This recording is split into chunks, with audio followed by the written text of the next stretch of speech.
আজকে তোমাদের সঙ্গে আলোচনা করব তোমরা যারা সপ্তম শ্রেণীর দ্বিতীয় পর্যায়ক্রমিক মূল্যায়ন পরীক্ষা দেবে তোমাদের জন্য রায় ও মার্টিন প্রশ্ন বিচিত্র থেকে আজকে সমাধান করে দেখাবো সপ্তম শ্রেণীর ভূগোল বিষয়ে মডেল নাম্বার 1 অর্থাৎ 1 নম্বর স্কুলের যে সমস্ত ছোট ও বড় প্রশ্নগুলি আছে তার সমস্ত প্রশ্নের উত্তরের সমাধান করে দেখাবো। চলো দেরি না করে মূল বিষয়ে যাওয়া যাক।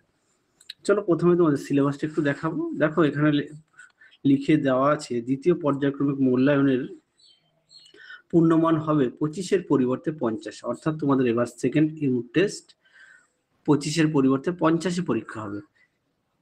দেখে নাও কোন কোন অধ্যায় থেকে হবে। ভূমিরূপ, নদী, শিলা ও মাটি, আফ্রিকা মহাদেশ, এই অধ্যায়গুলি থেকে তোমাদের মোট 50 নম্বরের দ্বিতীয় পর্যায়ক্রমিক মূল্যায়ন পরীক্ষা হবে। চলো এবার আমরা মূল বিষয়ে যাই। কি আছে দেখো, একে হিমালয় হলো একটি নবীন ভঙ্গিল পর্বতমালা। 2 আছে ভারতের সিন্ধু গঙ্গা ব্রহ্মপুত্র সমভূমি হলো পলিগঠিত সমভূমির উদাহরণ। 3 আছে পৃথিবীর বৃহত্তম মালভূমির নাম কি? উত্তরটা লিখবে তিব্বত। 4 দেখো হিমালয় পর্বতমালা থাকার জন্য সাইবেরিয়ার তীব্র ঠান্ডা বাতাসকে বাধা দিয়ে ভারতের সীমান্তে তীব্রতা কমিয়ে দেয়। 5 দেখো বেশিরভাগ মালভূমি অঞ্চল প্রচুর খনিজ সম্পদের সমৃদ্ধ। 6 দেখো কোশি নদী গঙ্গা নদীর উপনদী।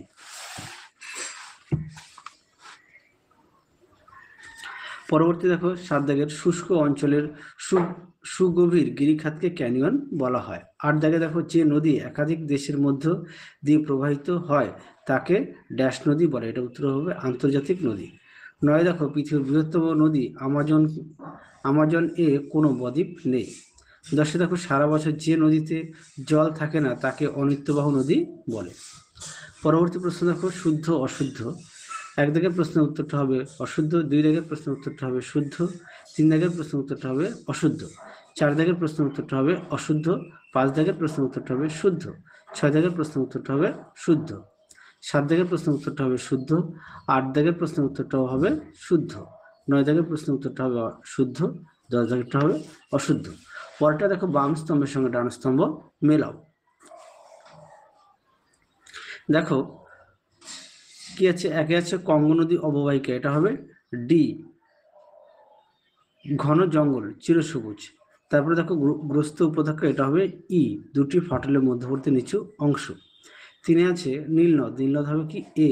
মোহনা সুবিশাল বদ্বীপ। তারপরে আছে 4 সাহারা কি হবে বি, প্রায় বসতিহীন অঞ্চল। 5 আছে কিলিমাঞ্জারো হবে সি, বরফের ঢাকা শৃঙ্গ। তারপরে দেখো একটা ছক দেওয়া আছে তোমাদের এখানে, সূত্র দেওয়া আছে। কি আছে, প্রথমে দেওয়া আছে নদীর জল উপর থেকে নিচে ঝাঁপিয়ে পড়ে, এটা হচ্ছে জলপ্রপাত। তাহলে জলপ্রপাতটা কোনটা? দেখো এই যে দাগ দিলাম জলপ্রপাত। পরটা দেখো নদীর দুধারে বন্যার সময় পলিজমের সৃষ্টি হয়, এটা হচ্ছে প্লাবন ভূমি। দেখো প্লাবন ভূমি কোথায় আছে, এই যে প্লাবন ভূমি। পরটা দেখো শুষ্ক অঞ্চলে গভীর গিরিখাত, এটা হচ্ছে ক্যানিয়ন। দেখো ক্যানিয়নটা কোথায় আছে, এই যে ক্যানিয়ন। পরটা দেখো যে নদীতে সারা বছর জল থাকে, এটা হচ্ছে নিত্যবাহ নদী। দেখো নিত্যবাহ নদী কোথায় আছে, এই দেখো নিত্যবাহ। পরটা দেখো নদী যা বহন করে, এটা হচ্ছে পলি, এই যে পলি। পরটা দেখো একটি ভঙ্গিল পর্বত, এটা হচ্ছে আলপস, এই যে আলপস। পরটা দেখো একটি আগ্নেয় পর্বত, এটা হচ্ছে ভিসুভিয়াস। দেখে নাও ভিসুভিয়াসটা কই, এই দেখো উপরে। পরে দেখো বহু দূরে উড়ে গিয়ে সঞ্চিত হয়, এটা হচ্ছে লোয়েস। লোয়েসটা কই, এই যে লোয়েস। পরে দেখো পৃথিবীর ছাদ, এটা উত্তর হবে পামির। তাহলে পামিরটা কোথায়, এই যে পামির। পরে দেখো দক্ষিণ আমেরিকার ভঙ্গিল পর্বত, এটা হচ্ছে আন্দিজ। দেখে নাও আন্দিজ, এই যে আন্দিজ। চলো এবার পরবর্তী দেখো 5 দাগের নিচের নিম্নলিখিত প্রশ্নগুলোর উত্তর লেখো। একে আছে পর্বত বেষ্টিত মালভূমি ও ব্যবচ্ছিন্ন মালভূমির সৃষ্টি সম্পর্কে ছবি এঁকে ও উদাহরণ দিয়ে লেখো। দেখো প্রশ্নের উত্তর। চলো প্রথমে আমরা দেখাবো পর্বত বেষ্টিত মালভূমি। এখানে সংজ্ঞা দেওয়া আছে, সৃষ্টির কারণ দেওয়া আছে, বৈশিষ্ট্য দেওয়া আছে, উদাহরণও দেওয়া আছে। পরবর্তী ছিল কি ব্যবচ্ছিন্ন মালভূমি। দেখে নাও ব্যবচ্ছিন্ন মালভূমি, অবশ্যই সঙ্গে চিত্রটা উল্লেখ করবে। দেখে নাও সংজ্ঞা দেওয়া আছে, সৃষ্টির কারণ দেওয়া আছে, আর চিত্রটাও দেখে নাও। তোমরা তোমাদের পাঠ্য বই থেকেও লিখে নিতে পারো।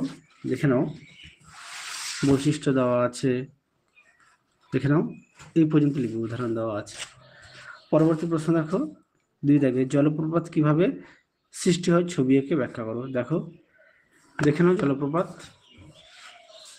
এখান থেকে এই পর্যন্ত লিখবে, ছবিটাও দেখে নাও, তোমাদের পাঠ্য বই থেকে পুরনীয় পাঠ্য বই পেজ নাম্বার হচ্ছে 56। পরবর্তী প্রশ্ন দেখো, শিলা থেকে কিভাবে মাটি তৈরি হয় লেখো। দেখো উত্তর, দেখে নাও, প্রশ্ন উত্তরটি সুন্দর করে দেওয়া আছে, পেজ নম্বরটাও দেখে নাও। পরবর্তী প্রশ্ন দেখো 3 দাগের, আমাদের জীবনে নদীর প্রভাব কতখানি সংক্ষেপে আলোচনা করো। দেখো প্রশ্ন উত্তর, দেখে নাও, প্রশ্ন উত্তরটি সুন্দর করে দেওয়া আছে, দেখে নাও, এই পর্যন্ত উত্তরটা লিখবে। চলো পরবর্তী প্রশ্ন দেখো 4 দাগের, নীল নদের গতিপথ বর্ণনা করো। দেখো উত্তর, দেখে নাও, নীল নদ দৈর্ঘ্য গতিপথ দেখে নাও, এখান থেকে এই পর্যন্ত লিখবে গতিপথ। চলো এই সেটের শেষ প্রশ্ন, আফ্রিকা মহাদেশের সম্পর্কে 3টি বিশেষ বৈশিষ্ট্য আলোচনা করো। দেখো প্রশ্ন উত্তর, দেখে নাও, এখান থেকে লিখবে, এই পর্যন্ত লিখবে, তোমাদের পাঠ্য বইতে পেজ নাম্বার 102। তাহলে চলো আজকের মতো এখানেই সমাপ্ত করছি। আর তোমাদের আগের ভিডিওতে সাজেশন দেওয়া আছে সেকেন্ড ইউনিট টেস্টে, তোমরা যারা এখনো দেখোনি আমাদের প্লে লিস্টে গেলে পেয়ে যাবে। তাহলে চলো, তোমরা সবাই সুস্থ থাকো, ভালো থাকো, আজকের মতো টাটা।